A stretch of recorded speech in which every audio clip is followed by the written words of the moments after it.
Hi, I want to welcome everybody. This is the mandatory course on workplace violence and harassment, and we will be dealing with all of the issues of workplace violence and harassment. And my name is Michael Rosenberg, and I'm with WPV Corp.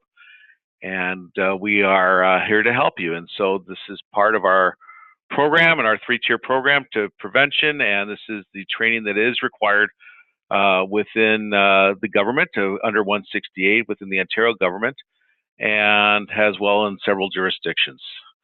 So let's get started. So before we begin, kind of important today, so who is WPV? And WPV is a organization, a corporation that is focused solely on workplace violence.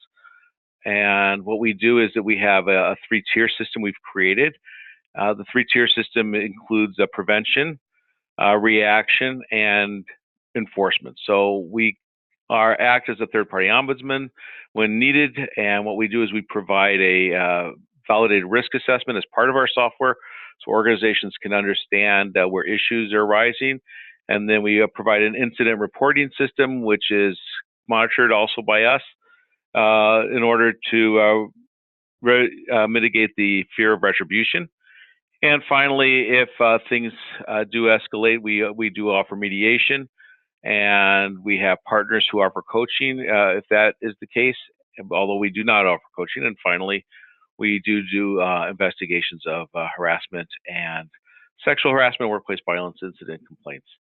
So you can go to our website at www.wpvcorp.com. After this course is over, you will be provided a test. The test is mandatory. You have to pass that test. That's according to the law. We will keep the record of the test. And then that way, if it is audited, we will be able to provide any of the regulatory bodies with proof that you have completed the test and are in compliance with the law. And finally, the last thing is that you will be given, after our risk assessment, you will be provided with a login, as you can see, and you can log in through our website at the wpvcorp.com. Right-hand corner, you'll be sent information with the username and temporary password. And so we always say, change the password immediately so you have your own password in there. Okay, so let's get started. Here are our course objectives. Our course objectives are to be obviously in compliance with current legislation concerning workplace violence. We're going to define workplace violence, describe where workplace violence occurs, recognize situations that can lead to workplace violence, understand how domestic violence can affect the workplace, recognize different types of workplace violence, and apply strategies and tools to prevent workplace violence from happening. So what is harassment? So let's start with that. So here's our scenario. Chris's boss pulls Chris into her office and gets upset that he has missed an important deadline. She tells him that he is now under review and will be audited on an ongoing basis. Is that harassment?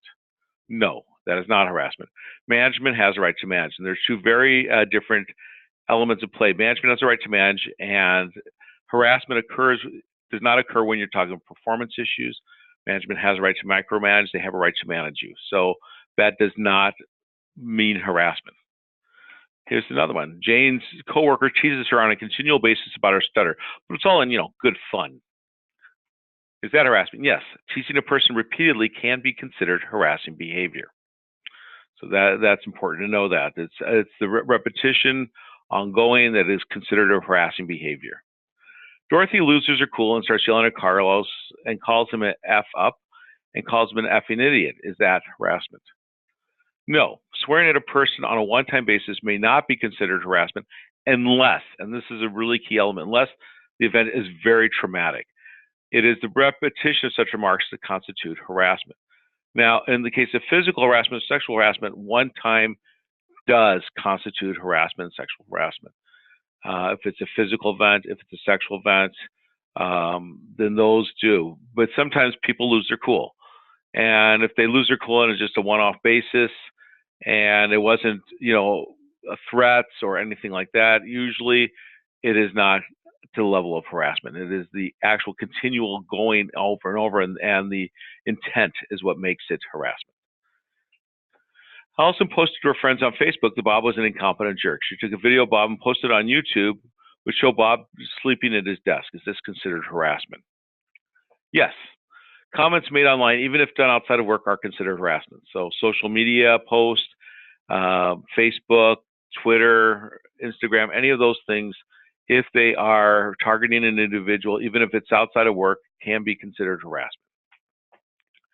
Hank threatens Mike at an offsite company party that he is going to kick his butt if he doesn't do what he says. Is that considered workplace harassment, violence? Yes, incidents outside of the workplace are still considered workplace violence if they are company authorized events. In this case, it's a company party. So if it is a event that the company is authorized, like a Christmas party, any event at the Christmas party, the company is still responsible, and it is considered harassment, sexual harassment, or a form of workplace violence. John is being given lots of work at the last minute without all the information he needs to finish the job. Betty then criticizes John for not completing the work. It is known that Betty, John's new boss, doesn't like John. Is this considered a form of harassment? Yes, it is. Withholding information that people need to do their job or providing undue criticism is a form of workplace violence. And so here's where we get into a bit of a thin line. What is the difference between management's right to manage and workplace violence? If it is focused on performance and there's a criteria that is objective, then it is considered management's right to manage. If people are setting you up to fail, knowing that you can't do it, so providing you 3 hours of work and at 5 minutes before Friday and telling you have 10 minutes to get it done in order to set you up for failure, that would be considered workplace violence. That is considered harassment, actually. That is a form of harassment. And here's a few quick ones. So the boys in the warehouse have a calendar up with scantily clad women. Yes, this is a form of sexual harassment called hostile workplace. So hostile workplace takes place when the actual workplace is hostile to you and people make comments based on sexuality, on your gender, on your sexual orientation, on your belief system, on your race, creed, or nationality. If it is, that's a hostile workplace. It doesn't have to necessarily be specifically about you. It's about the entire environment. John offers Jane a chance to attend a major conference in which, if she, quote unquote, shares a room with him.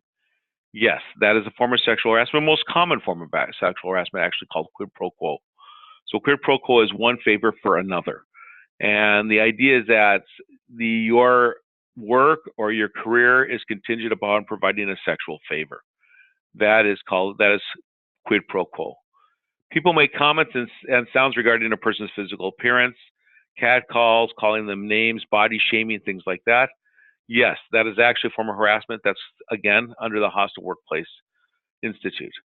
So Bob and Kathy are coworkers having an extramarital affair. Kathy reports to Bob.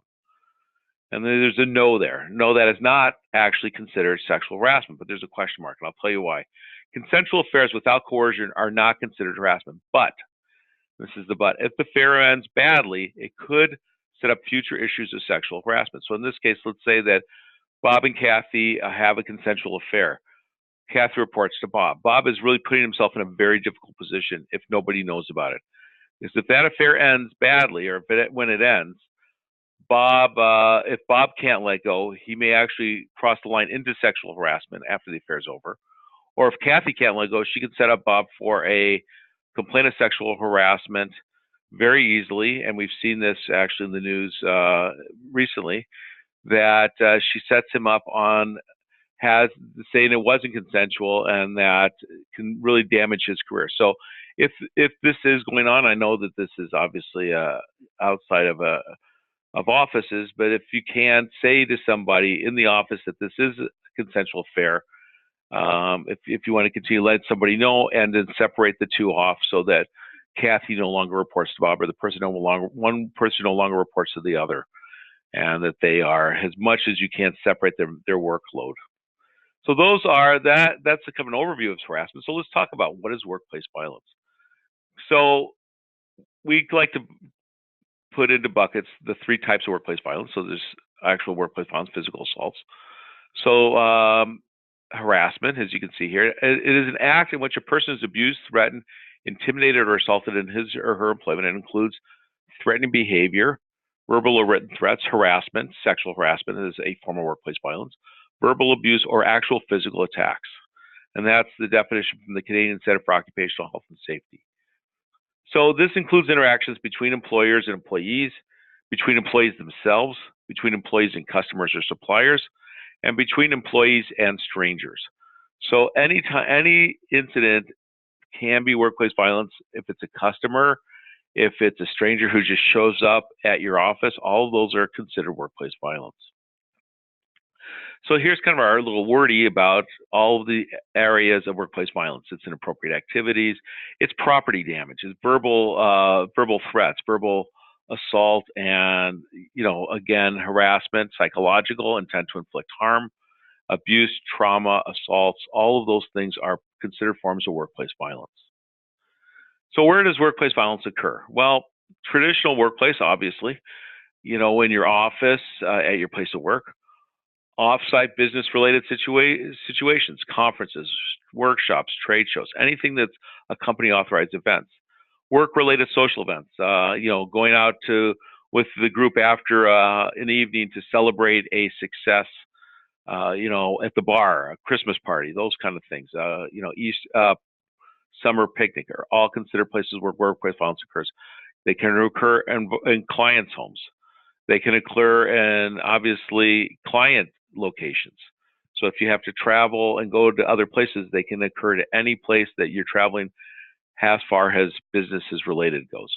Work related, but occurs at home. So again, even if it's after work hours, receiving threatening calls from clients or uninvited visits at your home from clients is still considered workplace violence. And somebody should know about that. So situations that can lead to workplace violence. One of the top areas is job stress. And so what are some of the things that lead to job stress? Performance appraisals, bad performance appraisals, people under stress because of their performance. Upcoming layoffs or terminations, unstable economy, mergers and acquisitions, unreasonable demands, asking people to work late hours, increased productivity. Maybe you have a situation where you've had 4 people doing the job, and now all of a sudden it falls on one person to do it. That creates job stress. Passed over for promotion, bullying by managers or coworkers, and extreme changes in technology or processes of work. It's really sensing the lack of control. And situations, again, leading to workplace violence are also problems at home. Tax return season is actually a time of year when there tends to be a lot of workplace violence. Overdue bills, holiday season, separation or divorce. Somebody comes and they take out their aggression at work. Out of control children, university college fees, anything that puts pressure on a person. Domestic violence, report cards, interviews. Workplace violence includes domestic violence extending into the workplace. And this is a really key element, especially in Ontario legislation and actually in Saskatchewan as well. Workplace violence includes domestic violence. You have a duty under the law to report incidents, and we'll deal with that in a few later slides. So consequences of domestic violence. Let's talk about that now then. So one is productivity. It changes. You can see it has a profound impact on the workplace. It affects morale in the workplace. Domestic violence victims miss more than 3 days per year of work, per month of work. Substantial costs are created for the employers, and the entire workplace is a risk. If somebody goes postal, the number 1 cause of death in the workplace is accidents. The number 2 is actually workplace violence, and the number 1 area in workplace violence is actually domestic violence. So people going postal who can't deal with the separation. So that's why this is part of the legislation, and that's why it's important to recognize it. So here are the symptoms of domestic violence. Anger, people losing their temper, just really on edge all the time. Absenteeism, people missing a lot of work. Constant phone calls the employee does not want to take or cannot avoid. So, constant calls that they're trying to avoid, that's a key symptom that there may be something happening. So decreased productivity, lack of focus, or the spouse, partner, or ex starts showing up at work unexpectedly. Those are the symptoms.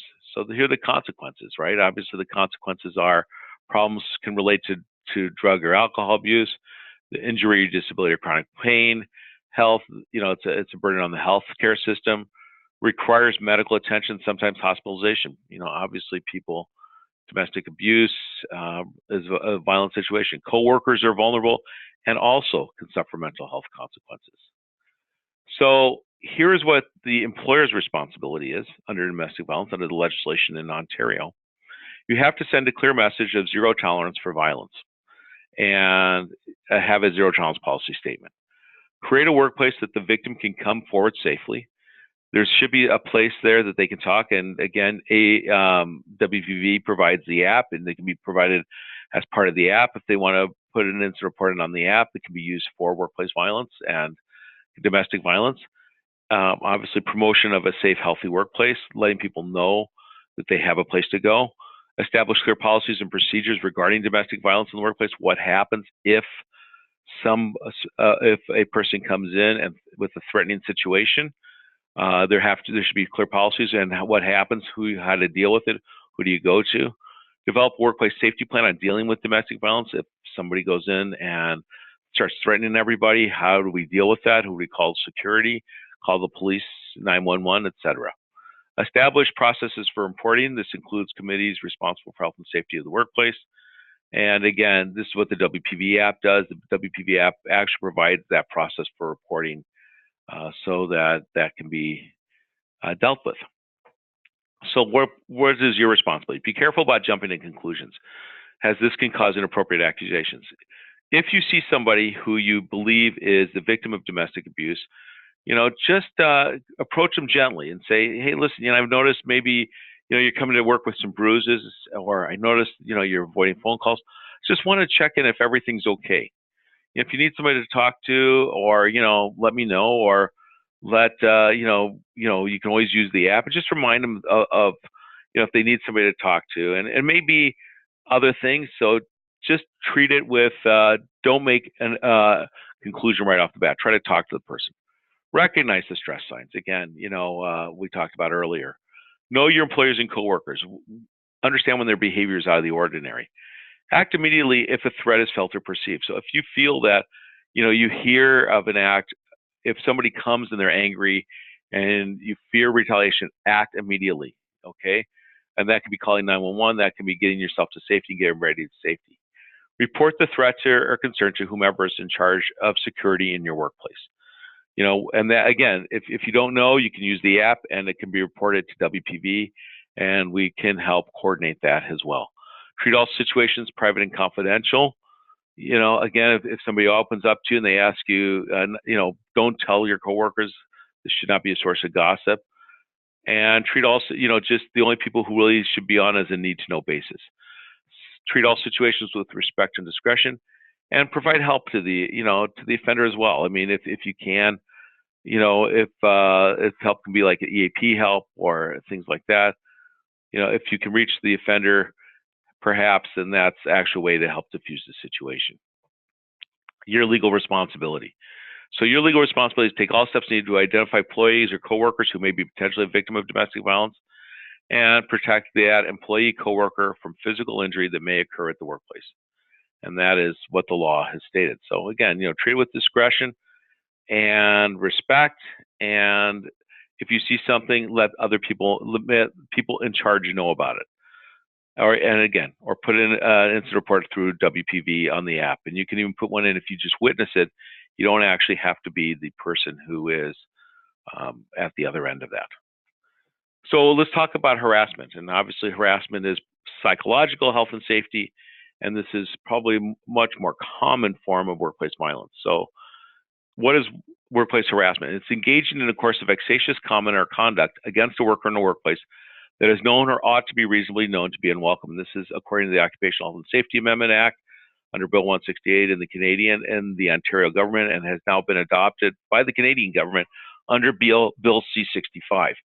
And the key word here is vexatious. I'm going to kind of highlight that right here, vexatious. So what is the course of vexatious? Vexatious means to cause mischief. It is not malicious, means to cause harm. So malicious is actually one step above it. So obviously engaging, of course, this malicious comment is even worse, but it's still a form of harassment. But the actual bar for harassment is when somebody knowingly does something to annoy you, and that is vexatious. It's with intent, conscious intent to annoy. So there are 4 types of harassment we'll talk about. There's physical harassment, verbal harassment, written harassment, and sexual harassment. So let's talk about physical harassment. Physical harassment includes threats, including shoving, hitting, threatening, or to physically harm another person. I'm going to beat you up. I'm going to, kick you. If I shove you in a way, if I do any kind of physical altercation, that is considered physical harassment. It includes threats. Don't want to do that, or I might hurt you, or you want to step outside. Those are physical harassment. Those are physical threats. Types of physical abuse include bullying, physical assault. Vandalism is actually considered physical abuse. So, again, vandalizing somebody's car, their workplace, that is all considered types of physical abuse. Pranks. We're just, pulling a physical prank on somebody. That is a type of physical abuse. And veiled threats. So, you don't want to make me mad. That would be a veiled threat. And that is a type of physical abuse. Verbal harassment. A negative defining statement told to the victim or about the victim, or by withholding any response, thereby defining the target as non-existent. This was a Wikipedia article in 2014 that defines verbal harassment. So what is verbal harassment? Teasing. Somebody relentlessly, a form of verbal abuse. Criticizing somebody outside the workplace, maybe about their physical appearance, things like that, that it goes beyond their performance, is a type of verbal abuse. Insults, belittling language, and rumors are all considered verbal abuse. Gossip is actually considered a form of verbal abuse. So those gossiping about people, spreading malicious rumors, calling people stupid, calling people names, insults, maybe, racial insults or gender, insults about their parents. Those are all considered types of physical abuse. Written harassment. It's the same as verbal abuse, but involving electronic or written communication. This includes all social media, email, or other forms such as texting. It's designed to undermine the victim. And with written harassment, it can take place outside the workplace. So if you go home and you start posting about somebody at work, that's still considered written harassment. Sexual harassment. Obviously, sexual harassment is very much in the news right now. So what is sexual harassment? And I think it's very important to define what sexual harassment is. And this is according to the Equal Opportunity Employment Commission, the EEOC in the United States. And they define sexual harassment as unwelcome sexual advances, requests for sexual favors, or other verbal or physical conduct of a sexual nature that constitutes sexual harassment when submission to conduct is made either explicitly or implicitly in terms of employment, of an individual employment. Submission to or in rejection of such conduct by an individual is used as the basis for employment decisions. So again, these are kind of examples of, whether you're saying, hey, if you do this for me, you can expect, you can expect a raise, or likewise, if you don't go to that conference, you go to that conference with me as long as we share a room. And if you don't go with me, you know what, you may not be getting such a good review the next time. So conduct has the purpose of and the effect of unreasonably interfering with an individual's work performance or creating intimidating, hostile, or offensive work environment. And here the emphasis is on wanted. So again, we talked about two people are having are engaged in a relationship, sexual relationship outside of work, and it's consensual. That is not sexual harassment. It is when it is unwanted. And the emphasis is on unwanted. So if somebody says, I don't like you saying that, or doing that, or telling that joke, then it's your duty to stop it. I mean, if everybody's kind of on board with it and everybody welcomes it, then it's not sexual harassment. But if one person says, I really find it offensive, that behavior has to stop, especially for hostile workplace. So the two types of sexual harassment, as I mentioned earlier, are hostile workplace and quid pro quo. So let's talk about hostile workplace. It's displays of pornographic or suggestive pictures or cartoons, touching and grabbing, sexual remarks or jokes, physical interference with movement, things like blocking the door. Hey, aren't you going to dance with me kind of thing, and just, blocking the person. Those are considered hostile workplace. And again, if the emphasis again is on unwanted, if one person complains though, then, and they don't feel comfortable with that, then that behavior has to stop. So quid pro quo. Quid pro quo is the most commonly recognized form of sexual harassment. And this occurs when job benefits are contingent on providing sexual favors. Rejection of sexual advances can lead to negative employment consequences, including but not limited to loss of employment. It's really important to note that when you put an incident report in and has an investigator, you always kind of look for witnesses. Quid pro quo sexual harassment almost never occurs with witnesses. It's done privately. So how do you look for it as an investigator? And again, it's really important that you understand that when you put an incident report in, it doesn't mean it's going to go to a full investigation. It can mean, reporting just incidences, because in and of themselves, if we're hearing several things from several different people, together they can come up with one big one.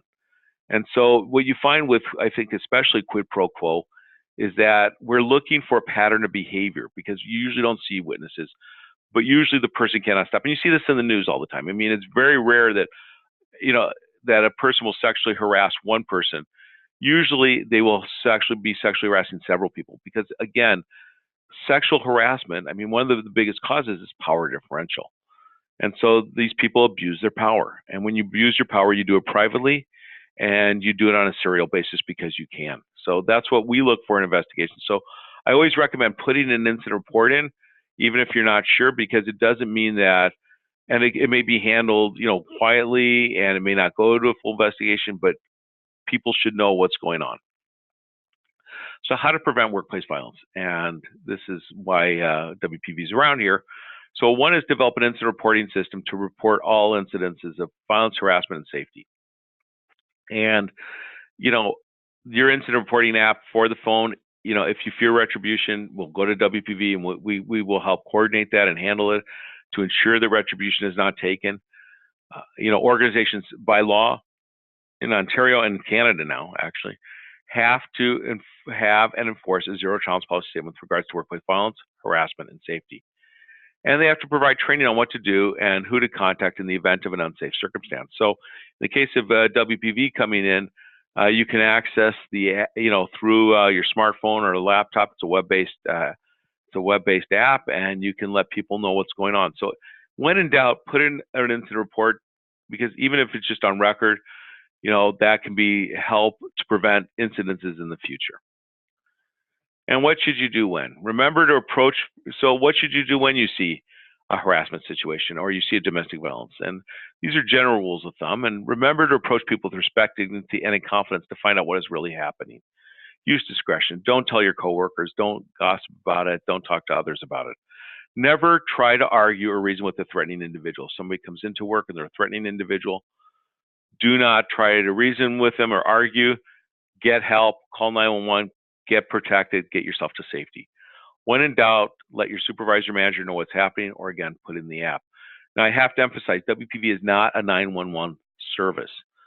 So we are not there to be the police. If you feel you're a threat immediately, 911, call 911, let the police know. And even within our mandate, if a crime has been committed, we have to defer to the police. If a crime has been reported, we would have to report that to the police, and we let them handle it from there.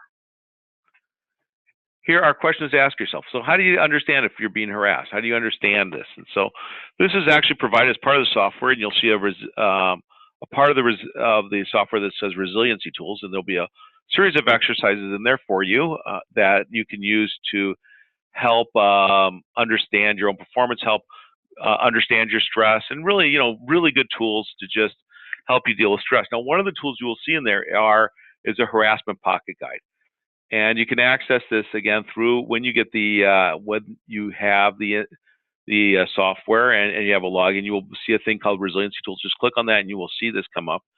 And here's just questions to ask yourself. All these questions will be in there. Was the context in the incident took place? Was it work related? Was it performance related? Or was it just outside of it? Was it behavior improper? Did the incident occur within the scope of company policy? Was behavior directed at me? Policies and procedures that are applied evenly are not harassment. They may be bad policies and procedures, but they're still not harassment. Was this the first incident or a series of incidents? What is my work relationship with the individual? Was I offended by the behavior? Are individuals doing or saying things that can make me feel uncomfortable? Do they even know that they are, right?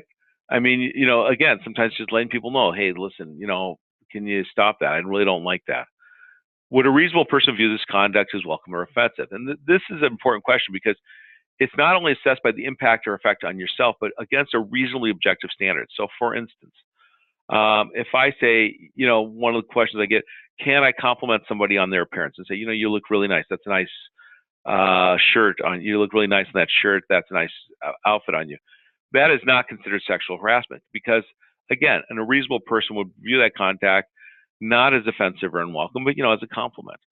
The behavior exceed the reasonable and usual limits of interactions in the workplace. Would a reasonable person be offended or by harm or of the conduct? Are there other factors contributing to the situation? Maybe somebody just blew their top because of the stress that they're under. Am I being singled out and treated differently than my colleagues?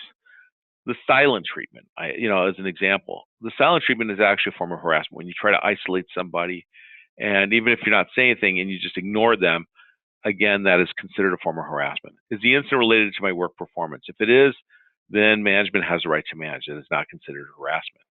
Am I being criticized regularly, even though my standards have not changed? What are the impact on me physically, emotionally, professionally? Am I being blamed for mistakes that are not my fault? Is this working relationship different than from any I have previously experienced? And are individuals putting me at risk in some way? Do I feel that because of what they're doing, I'm in danger as they can affect either my physical health or my psychological health? How would this behavior be perceived by other people? Again, the compliment. That's a nice haircut you have there. I really like what you did with your earrings. I like what you did. Those are the type of things that most people consider a compliment. So, that really doesn't rise the level of sexual harassment. Are there other factors in my life that could impact on my reaction to this event? Maybe I'm under stress and this is just one more thing that I'm dealing with. Is this unusual? Is this the usual behavior for the individual? Is there something personal professionals contributing to this behavior? Have I spoken to the individual and tried to clarify the situation? Maybe the people don't know. Again, it depends on your relationship with the person. Maybe they said something and they didn't mean to, or they told a joke and they didn't think it was offensive, but you did, so you just let them know. Have I informed her of the impact of the situation, and have I asked them to stop the behavior? Has the other person expressed regrets or stopped the behavior, or has the behavior continued? So if I've told them to stop and I asked them to nicely stop and I put it in writing, could you not tell that joke, and you keep telling them, then that starts to become grounds for harassment. Have I considered resolving the situation through informal means such as facilitated conference discussion, coaching, or mediation? And I think this is a real key element. Usually what we do is that when we get an incident report or ourselves, the first thing we're going to call and say, what do you want to resolve this? And if it's maybe just a simple apology, and it can be easily mediated and it doesn't need to go to a full investigation. It may mean that the person needs some coaching, who doesn't understand that this is a boundaries issue. And so what we do is we have kind of we have coaches we work with who are valid, who understand our system and our tools and use our tools, the tools that you see in the resiliency package, to help resolve those situations. We do not personally do coaching because WPV kind of acts as this independent third-party ombudsman that would damage our way to do that. But we have people who we work with or recommend, or if you want to find other coaching, that's fine. If I choose to file a complaint, will it be done in good faith? And that's a really key element. Am I doing this to get at somebody? And because it's important to realize, if you put in an incident report and you know it's false, maybe in order to, that somebody else is going to put an incident report in against you or just to cause mischief, putting in an incident report in bad faith is in and of itself a form of harassment, because it is a vexatious way of getting at people. It is there to cause mischief. And if you know it is, and and it's a pretty high bar, granted. Having said that, when in doubt, always put an incident report in. And if it's done in good faith, you'll be fine. But if it starts to be that I know somebody else is going to put one in me, so I'm going to put one in for before they do, so I can damage their reputation and keep them busy and keep the focus off me, then you could be fined that putting in the vexatious incident report against another person is considered in and of itself a form of harassment. So if you have any questions, and I know we're taping this, so I will say, if you have any questions, you're welcome to contact me. My name is Michael Rosenberg again, and you can contact me through my email address. My email address is Michael, M-I-C-H-A-E-L .Rosenberg, R-O-S-E-N-B-E-R-G, at WPVCorp.com. Or if you can't remember my full name, you can just put info at WPVCorp.com, and it'll eventually come to me anyway. So I appreciate your time, and you will be provided a test. Please fill out that test, and you can do this in groups, or you can do this open book with the workshop materials. And just give it to your administrator and they will forward it to us. We will grade it and hold it on record in case of any kind of proof that we needed to ensure that everybody has passed the test. So I want to thank you for your time, and I'm going to be ending this recording now. Take care. Okay, hold on.